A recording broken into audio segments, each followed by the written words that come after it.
Hello YouTube family, आप सभी को जय श्री राम, जय सीताराम, जय सीताराम। ओम श्री गणेशाय नमः, ओम श्री गणेशाय नमः। अभी तक मैंने आपको ये राम कथा में सुनाया कि बारात पहुंच गई है और वशिष्ठ जी और राम लक्ष्मण जी को साथ लेकर राजा दशरथ से मिलने को गए हैं। और वहां जब जाते हैं तो राजा दशरथ अपने पुत्रों से बहुत प्रेम से मिलते हैं।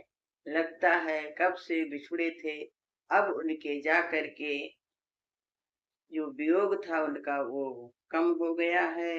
और वशिष्ठ जी के चरणों में प्रणाम करते हैं और सभी रुक कर वहीं कुशल क्षेम पूछते हैं। फिर राजा जनक को पता चलता है कि अभी तो वहां बारात रुकी है, तो उनको लिवाने के लिए भेजते हैं सबको। वही प्रसंग मैं आपको सुनाने जा रही हूँ। यहाँ से आप सुनिए।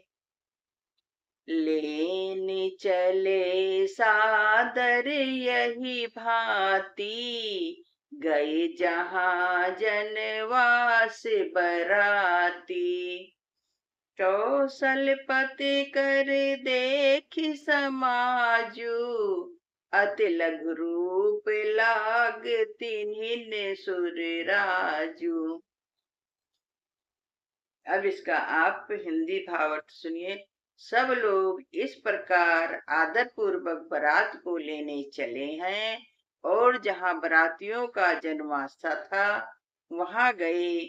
अवधपति दशरथ जी का समाज वैभव देख कर उनको देवराज इंद्र भी बहुत ही तुच्छ लगते हैं। राजा दशरथ जो बारात लेके आए हैं उसका इतना धन वैभव है, इतनी सुंदर बारात है कि उसके आगे जो देवराज इंद्र हैं उनका भी वैभव फीका है।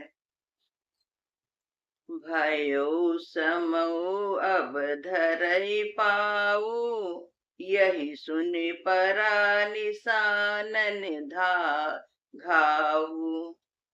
गुरहि पूछि कर कुल विधि राजा, चले संग सुन साधु समाजा। उन्होंने जाकर विनती की, समय हो गया है, अब पधारिए। यह सुनते ही नगाड़ों पर चोट पड़ती है। गुरु वशिष्ठ जी से पूछकर और कुल के सभी रीतियों को करके राजा दशरथ जी मुनियों और साधुओं के समाज को साथ लेकर चल देते हैं। दोहा।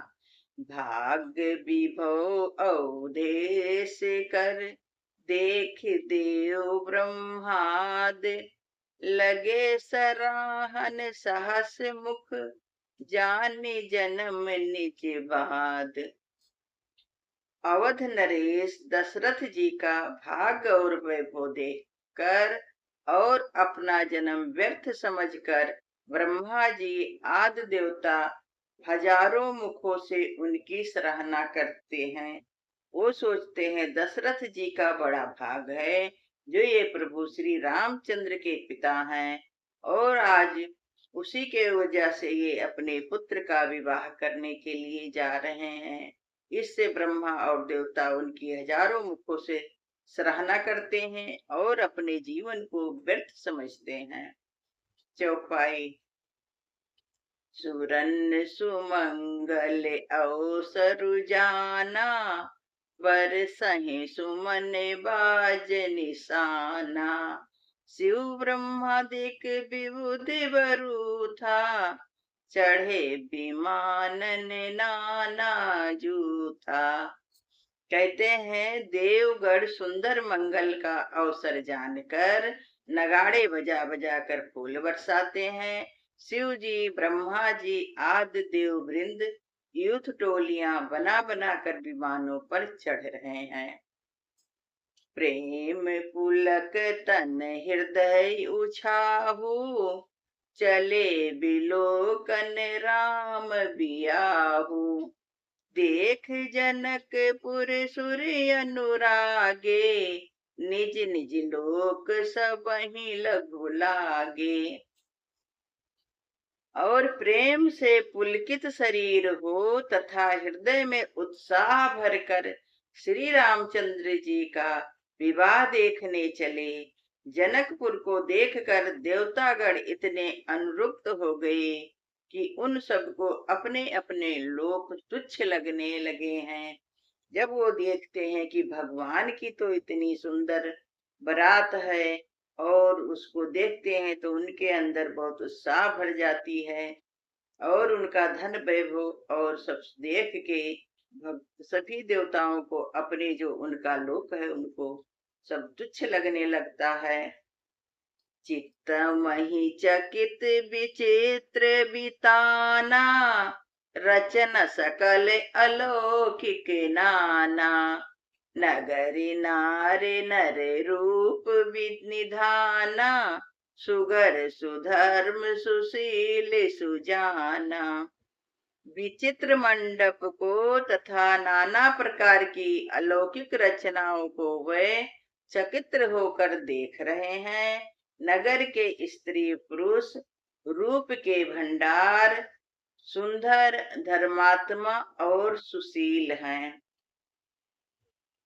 तीन देख सब सुर नर नारी, भये नखत जनु विधु उजारी।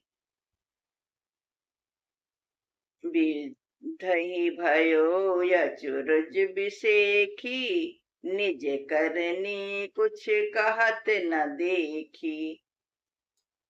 उन्हें देखकर सब देवता और देवंगनाएं जो हैं वो इतनी प्रभाहीन हो गई हैं, इतनी प्रभाहीन हो गई हैं कि उनको उजाले में भी जैसे चंद्रमा के उजाले में तारागण फीके जान पड़ते हैं।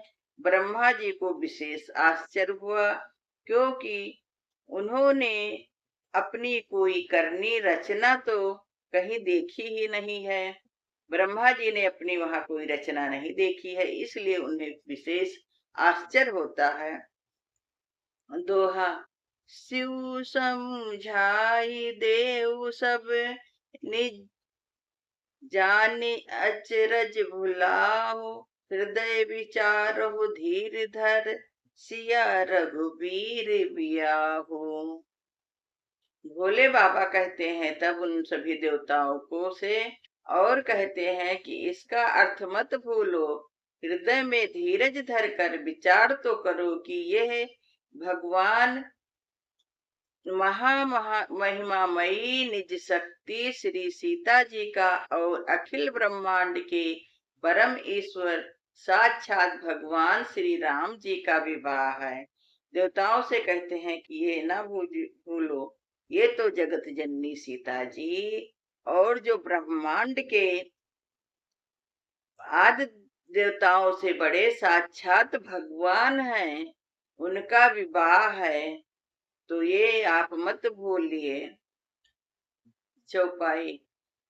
जिन कर नाम लेत जग माही, सकल अमंगल मूल न साही। कर तल हुई है पदार्थ चारी, त्यही शिव सियहि राम कहो कमारी। जिनका नाम लेने से जगत के सारे अमंगलों का नाश हो जाता है और चारों पदार्थ अर्थ काम धर्म मोक्ष मिल जाता है, ये वही जगत के माता पिता श्री राम जी और सीता जी हैं। शिव जी ऐसा सभी देवताओं से कहते हैं। यही विधि शंभु सुनन असमुझावा, पुनि आगे बर बसहि चलावा। देवन देखे दशरथ जाता, महामोद मन पुलकित गाता। इस प्रकार शिव जी ने देवताओं को समझाया और फिर अपने श्रेष्ठ बैल नंदी पर सवार होकर के आगे चलते हैं और देवताओं ने देखा कि दशरथ जी के मन में बड़ा प्रसन्नता है और उनका प्रसन्नता से पूरा शरीर पुलकित हो रहा है। बोलो सियावर रामचंद्र की जय। बोलो संकट मोचन हनुमान की जय। जय जय राम सीताराम। आज तक के लिए बस इतना ही। आज मेरा वीडियो बस इतना है और कल मैं यहाँ से फिर आगे आपको सुनाऊंगी। कृपया आप लोग मेरे ये राम कथा का वीडियो देखें और लाइक करें, कमेंट करें, जिससे कि मेरा आगे फिर आप लोग के लिए नया वीडियो बनाने का उत्साह बढ़ता है। आप सभी को जय श्री राम, जय श्री राम, जय श्री राम।